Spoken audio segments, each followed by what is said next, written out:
গিন্নি, আরে ও গিন্নি, কোথায় তুমি? বেলা যে চলে গেল, এখনো ঘুমালে চলবে?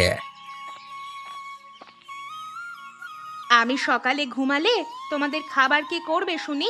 সেই সকালে উঠে তো হাঁটতে চলে যাও, এসেই যে গরম ভাত পাও খেতে, সেটা কোথা থেকে আসে শুনি? আহা গিন্নি, তুমি চড়ছো কেন? আমি তো বললাম আমাকে খেতে দেবে না। আমাকে আবার মাঠে যেতে হবে যে। সারা সকাল গ্রাম ঘুরে এসে এখন আমায় তাড়া দেখানো হচ্ছে বুঝি? তুমি তো জানোই সকালবেলায় ঘুম থেকে উঠে আমার একটু গ্রামে হাঁটতে না গেলে ভালো লাগে না গিন্নি। সারাদিন তো মাঠে কাজ করি কাটিয়ে দিই। আচ্ছা হয়েছে, এখন চলো খাবে চলো, বারান্দায় বসো, আমি তোমায় খেতে দিচ্ছি। আচ্ছা আচ্ছা গিন্নি, ঠিক আছে। আম, আ, উম,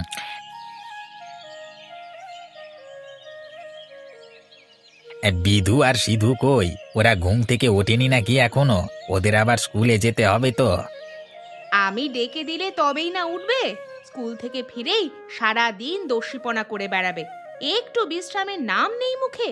আর সকাল হলে তাদের ঘুম থেকে ওঠার নাম গন্ধ থাকে না। এই বয়সে এমন একটু সব ছেলে মেয়েরাই করে।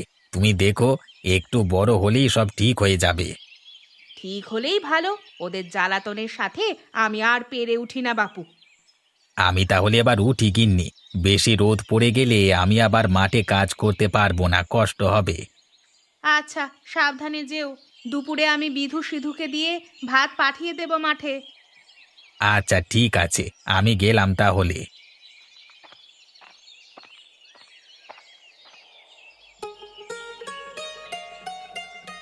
এত বেলা পর্যন্ত বোধহয় রাজা মহারাজারাও ঘুমায় না, বলি সকালবেলা যে স্কুলে যেতে হয় সে খেয়াল কি থাকে না তোদের? বিধু, অ সিধু, ওঠ বাবা এবার তোরা।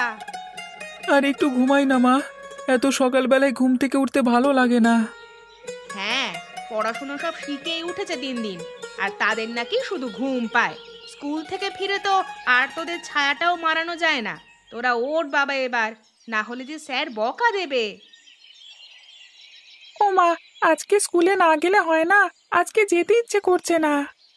তা বললে কি হয় বাবা? লেখাপড়া না করলে যে সারা জীবন মাঠে মাঠে কাজ করতে হবে তোদের বাবার মতো। ঠিক আছে মা, আমি এক্ষুনি হাত মুখ ধুয়ে আসছি।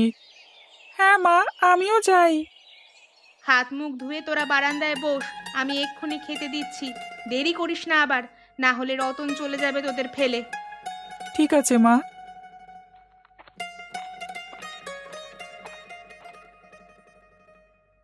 মা, ও মা, শীতকাল তো চলে এসেছে। সবাই কুটুম বাড়িতে বেড়াতে যাবে শীতের ছুটিতে। আমরা কোথাও যাব না? হ্যাঁ মা, আমরা তো কখনো কোথাও যাইনি।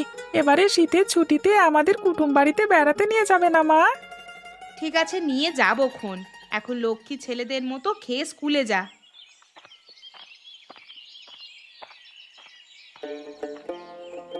বিদুদা, আরে ও সিধু, তোর হলো? দেরি হলে কিন্তু স্যার বকা দেবেন। আমি কিন্তু চলে যাব তোদের ফেলে। আমাদের ফেলে আর যেতে হবে না তোকে। আমাদের শেষ। এখন ব্যাগ গুছিয়ে নিলেই হলো। ও মা, আমাদের ব্যাগগুলো দাও তো। এই নে তোদের ব্যাগ, কাল রাতেই আমি তোদের ব্যাগ গুছিয়ে রেখেছিলাম। মা, আমরা তাহলে এখন আসি কেমন? চল সিধু, আমরা যাই। হ্যাঁ চল দাদা, চল রতন, আমরা যাই। মা, আমরা আসি তাহলে। হ্যাঁ হ্যাঁ, চল যাই সবাই। সাবধানে যাস বাবা তোরা, আর স্কুল শেষ করে সোজা বাড়িতে আসবি, কোথাও আবার খেলতে যাস না যেন। আচ্ছা মা।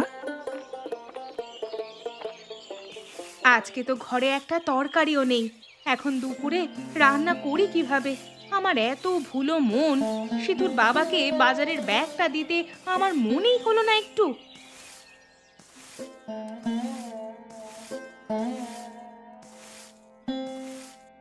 কিরে লতা, একা একা কি বিড়বিড় করছিস শুনি? আর বলো না গো দিদি, এত ভুলো মন হয়েছে তা বলার মতো নয়। কি হয়েছে সেটা তো খুলে বলবি নাকি? না বললে বুঝবো কি করে কি হয়েছে? ঘরে একটা বাজার নেই, সিধুর বাবাকে বাজারের ব্যাগ দিতে একদম ভুলে গেছি গো দিদি। দুপুরে যে কি রান্না করি ভেবেই পাচ্ছি না, ছেলে দুটো আবার বাড়ি ফিরে খাবে কি এখন? ওহ এই কথা, এই নে ধর। আমি আরো এসেছিলাম তোর জন্য কিছু কচু শাক নিয়ে। তুই তো কচু শাক খেতে ভালোবাসিস, তাই ভাবলাম কটা নিয়ে আসি তোর জন্য। খুব ভালো করেছো গো দিদি, না হলে ছেলে দুটো আমার দুপুরে না খেয়ে থাকতো। আর কচু শাক তো আমার ভারী পছন্দের। আচ্ছা, দুপুরের জন্য আজ তাহলে কচু শাক রান্না করিস। বিমল দাদা তো আর আজকে বাজার করে ফিরবে না। হ্যাঁ, তাই করি। সিধুর বাবা বাড়িতে এলে কাল বরং বাজার নিয়ে আসতে বলবো। তুই তো আমাদের বাড়িতে যাওয়া ভুলেই গিয়েছিস একেবারে। সব সময় আমি এসে তোদের খোঁজ খবর নিয়ে যাই।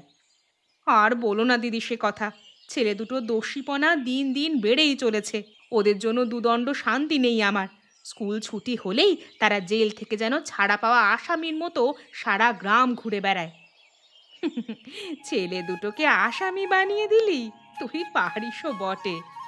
কবে যে ওরা বড় হবে, একটু বুঝতে শিখবে। একটার পর একটা বায়না ধরতেই থাকে। গরিব মানুষ আমরা, ওদের এত বায়না কিভাবে মেটাবো দিদি? তুই চিন্তা করিস না, দেখবি ওরা একটু বড় হলেই সব ঠিক হয়ে যাবে। আমি এখন যাই রে, দুপুরে রান্না করতে হবে। আচ্ছা ঠিক আছে দিদি, আবার এসো কিন্তু।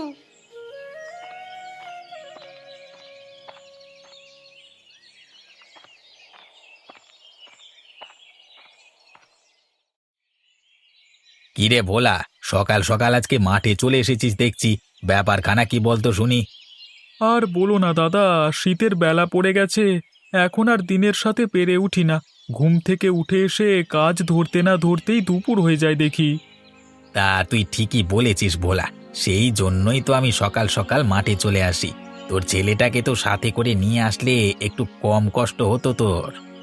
সে কথা আর বলে দুঃখ বাড়িয়ে লাভ নেই দাদা। ছেলেটাকে স্কুলে দিলাম, পড়তে চায় না। বললাম আমার সাথে মাঠে চল, তাহলে সেটাও করবে না।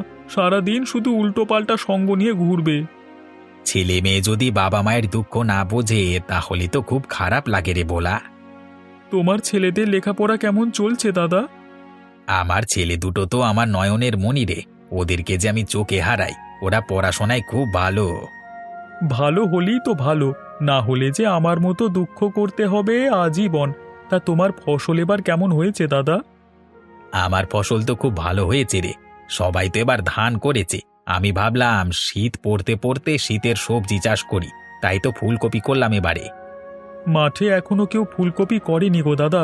তুমি এবার ফুলকপি বেচেই তো ধনী হয়ে যাবে। আর ধনী, আমাদের মতো ছাপোষা মানুষদের নুন আনতে পান্তা পুরোয়। টাকা পেলে মহাজনের সব ঋণ এবারে শোধ করে দেব। সে ভালো, সে ভালো। না হলে সুদের টাকা দিতে দিতে আমাদের প্রাণ যায় যায় অবস্থা একেবারে। আচ্ছা ভোলা, কাজ কর তাহলে। হ্যাঁ, আমি গিয়ে দেখি আমার ক্ষেতের ফুলকপিগুলোর কি অবস্থা হয়েছে। আচ্ছা ঠিক আছে, যাও তাহলে দাদা।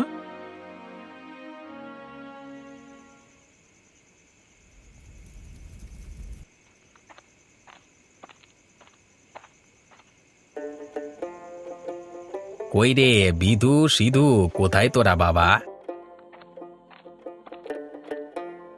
হ্যাঁ বাবা, আমরা এখানে। বাবা, তুমি কখন এলে? এই যে বাবা, আমি এখনই এলাম। তোরা কি করছিলিস ঘরে? আমরা বই পড়ছিলাম বাবা। তোমার হাতে ওটা কি? আমাদের জন্য কিছু এনেছো বুঝি? হ্যাঁ বাবা, তোদের জন্য তোদের পছন্দের জিলিপি এনেছি আমি। তোরা দুই ভাই মিলে খাবি তাই। জিলিপি? কি মজা, কি মজা! বাবা আমাদের জন্য জিলিপি এনেছে। আমাকে কিন্তু বেশি খেতে দিবি দাদা। দুজনই সমান সমান খাবো, আবার বাবা মাও তো খাবে নাকি? হয়েছে হয়েছে, থাম এবার তোরা। আমি খাবো না। তোরা তোদের মাকে নিয়ে এখন গরম গরম জিলিপি খাস বাবা। তুমি কখন এলে গো? আমি তো টের পেলাম না কিছুই। আমি এইমাত্রই এলাম। এই নাও, তোমাদের জন্য গরম গরম জিলিপি নিয়ে এসেছি, খাও তোমরা। আজকে এত দেরি করলে যে? অন্যদিন তো তাড়াতাড়ি ফিরে আসো। জিলাপি আনতে আজকে সাধু ময়রার দোকানে গিয়েছিলাম একটু, সেখান থেকেই ফিরতে একটু দেরি হলো। ও মা, মা আমাদের জিলিপি খেতে দাও না মা। হ্যাঁ মা, আমাদের মুড়ি দিয়ে জিলাপি মেখে দাও, আমরা দুজনে মিলে মজা করে খাবো। এখন জিলিপি হবে না। এখন জিলাপি খেলে আর ভাত খেতে পারবি না। আমার রান্না শেষ হয়ে গেছে। আগে ভাত খাবি, তারপরে জিলিপি খাস বাবা। আচ্ছা ঠিক আছে মা, আমরা ভাত খেয়ে তবেই জিলিপি খাবো। যাও তুমি হাত মুখ ধুয়ে ছেলেদের নিয়ে রান্নাঘরে এসো, আমি তোমাদের খাবার দিচ্ছি। আচ্ছা ঠিক আছে। আহ, আহ, উম,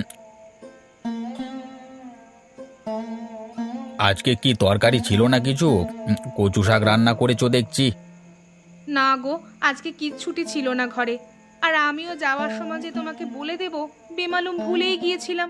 রতনের মা কটা কচু শাক দিয়ে গিয়েছিল, তাই রক্ষা। আচ্ছা বেশ ভালো করেছো। কালকে সকালে আমাকে মনে করে বাজারের ব্যাগটা দিও। হ্যাঁ, আমি বাজার করে নিয়ে আসবো ফেরবার পথে।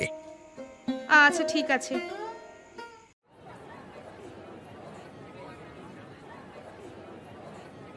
বিমল দাদা, ও বিমল দাদা, সকাল সকাল হাটে এসেছো দেখছি বাজারের ব্যাগ হাতে। হ্যাঁ গো রতনের মা, আসলে কালকে ঘরে কিচ্ছুটি ছিল না, আর গিন্নিও আমাকে মনে করিয়ে দেয়নি, তাই ভাবলাম সকাল সকাল দুটো বাজার করে নিয়ে যাই। তা বেশ ভালো করেছো। আমি আবার গতকাল তো কটা কচু শাক দিয়ে এসেছিলাম, লতা খুব পছন্দ করে তো, তাই ভাবলাম দিয়ে আসি। খুব ভালো করেছো, না হলে তো ডাল আলু সেদ্ধ নিয়ে ছেলে দুটো কাণ্ড বাঁধাতো। ওরা আবার ডাল আলু সেদ্ধ একদম খেতে চায় না। হ্যাঁ, সে আর বলতে, এখনকার ছেলে মেয়েদের বায়নার শেষ নেই। তা তুমি কোথায় গেছিলে? বাজার করতে এসেছিলে বুঝি? হ্যাঁ দাদা, কি আর করব, রতনের বাবা সেই যে আমাদের ছেড়ে চলে গেল, আর ফিরে এলো না। নদীর স্রোত তাকে যে কোথায় ভাসিয়ে নিয়ে গেল তা একমাত্র বিধাতাই জানেন। থাক থাক, আর দুঃখ করে কি হবে বলো, জেলে মাঝিদের জীবনটাই যে এমন। তা বাজার শেষ হয়ে গেছে তোমার? হ্যাঁ দাদা, ছেলেটা ভালো মন্দ না হলে কিছুই যে মুখে তুলতে চায় না। আচ্ছা দাদা, আমি তাহলে আসি এবার, বাড়িতে গিয়ে রান্না করতে হবে। আচ্ছা ঠিক আছে, যাও তাহলে। বিমলদা, আরে ও বিমলদা, কোথায় চললে এমন হনহনিয়ে? এই বাজার করতে এসেছিলাম রে ভোলা, বড্ড দেরি হয়ে গেল। বাজার শেষ করে বাড়িতে যেতে দেরি হলে তোর বৌদি আবার বাড়িতে তুল কালাম কাণ্ড বাঁধাবে। আমিও আজকে বাজার করতে এসেছি দাদা, মাঠের কাজের চাপে একদম সময় পাইনি এই দুদিন, তাই ভাবলাম সকাল সকাল বাজার করে যাই। আচ্ছা ঠিক আছে, আমি তাহলে যাই রে ভোলা, তাড়াতাড়ি বাজার করে বাড়িতে যেতে হবে। আচ্ছা ঠিক আছে বিমল দাদা, আমিও আসি তাহলে।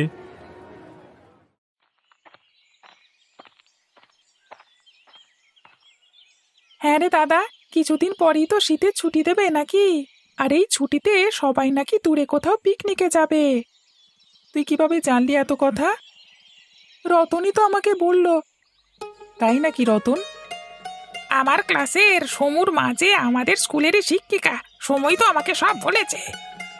সমু যখন বলেছে তখন ঠিকই বলেছে, সবাই তাহলে স্কুল ছুটিতে পিকনিকে যাবে। আমরাও কি পিকনিকে যাব দাদা? না রে সিধু, মা আমাদের যেতে দেবে না। কেন যেতে দেবে না আমাদের দাদা?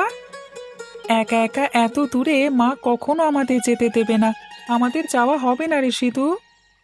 তোমরা মন খারাপ করছো কেন বিধু দাদা? আমাকেও তো যেতে দেবে না, আমরা যে গরিব মানুষ, আমারও যাওয়া হবে না।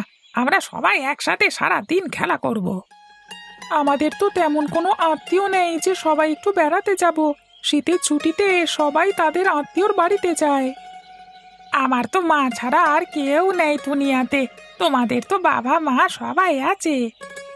মন খারাপ করিস না রতন, আমরা কেউ কোথাও যাব না, সবাই শীতের ছুটিতে একসাথে খেলা করে বেড়াবো আমরা।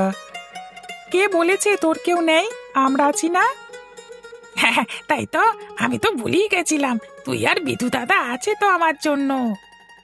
নে এখন তাড়াতাড়ি বাড়িতে চল, না হলে মা বকা দেবে। সেই কখন বেরিয়েছি আমরা স্কুল থেকে।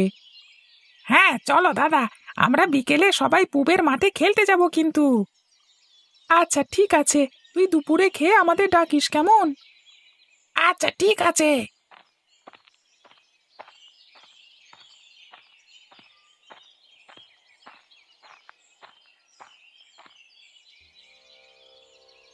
মা, ও মা, কোথায় গেলে তুমি?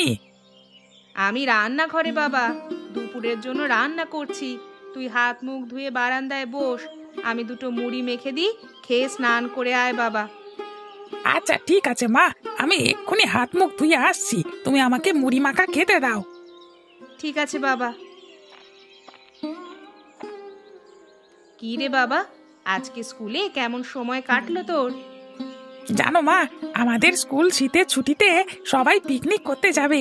আমাকেও যেতে দেবে মা? তুমি তো আমাকে কোথাও যেতে দাও না। আমাদের তো কোনো আত্মীয় স্বজন নেই যে গিয়ে 2 দিন থেকে আসবো। বাবা থাকলে আমাকে কত জায়গায় নিয়ে যেত। তোর বাবা যখন ছিল তখন আমাদের অতিথি দিয়ে বাড়ি ভরে থাকতো, আর এখন কেউ উঁকি মেরেও দেখে না এইদিকে। শুধু বিধুর বাবারা আমাদের একটু খোঁজ খবর নেন।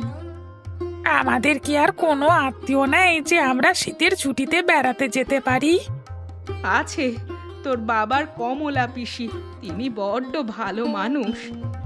ও মা, চলো না, তাহলে আমরা সবাই সেখানে গিয়ে ঘুরে আসি 2 দিনের জন্য। কমলা পিসি যে বড্ড গরিব মানুষ, আর তার তো বাড়ি ঘর সব ভেঙে গেছে, তাই তো সে দাদার আমলের মাটির নিচের ঘরে থাকে। সেখানেই চলো না মা। আচ্ছা ঠিক আছে, বিকালে আমি লতার সাথে কথা বলে দেখব। এখন যা বাবা, স্নান করে আয়। আচ্ছা ঠিক আছে মা। আজকে বাজারে যাবার পথে রতনের মায়ের সাথে দেখা হয়েছিল গিন্নি। বাজার করতে গেছিল। রতনের বাবা আজকে বেঁচে থাকলে ওদের এত কষ্ট থাকতো না। রতনের মায়ের কপালটা খুব খারাপ গো। অল্প বয়সে স্বামীটা মারা গিয়ে বেচারি বিধবা হয়ে গেল, আর রতন ছেলেটা অনাথ হয়ে গেল। ওদের জন্য আমার বড্ড মায়া হয়। রতনের মায়ের মুখের দিকে তাকালে খুবই কষ্ট লাগে জানো গিন্নি। আমরা আছি তো ওদের বিপদে আপদে পাশে দাঁড়ানোর জন্য। হ্যাঁ, তুমি ঠিকই বলেছ।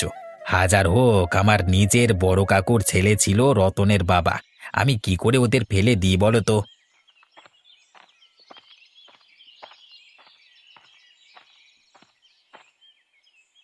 আরে দিদি, তুমি? তোমার কথাই বলছিলাম আমরা এতক্ষণ, আর দেখো তুমিও চলে এলে। এসো রতনের মা, বসো এখানে। তা রতন কোথায়? তারা কি আর আছে এই তল্লাটে? রতন, বিধু আর সিধু খেলা করতে গেছে পুবের মাঠে। আমি এসেছিলাম একটা কথা বলতে তোমাদের। কি কথা বলবে দিদি? তোমার কি কিছু লাগবে? না না, আমার কিছু লাগবে না। আসলে রতন আজ দুপুরে বাড়ি ফিরেই বায়না ধরেছে কমলা পিসির বাড়িতে যাবে। কমলা পিসির বাড়ি? হ্যাঁ, তা বেশ ভালো কথা তো। আসলে স্কুলে নাকি কয়েকদিনের মধ্যেই শীতের ছুটি দেবে, সবাই পিকনিকে যাবে, না হয় কুটুম বাড়ি যাবে। তাই ছেলেটা বায়না ধরেছে। কি যে করি! বিধু সিধুও দুপুরে বায়না করেছে কুটুম বাড়ি যাওয়ার জন্য।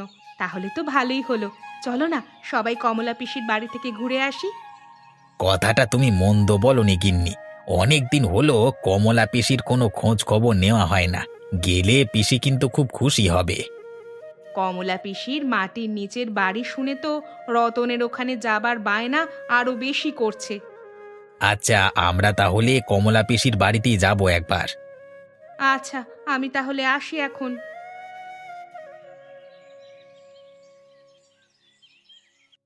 পিসি, আরে ও কমলা পিসি, বাড়িতে আছো নাকি?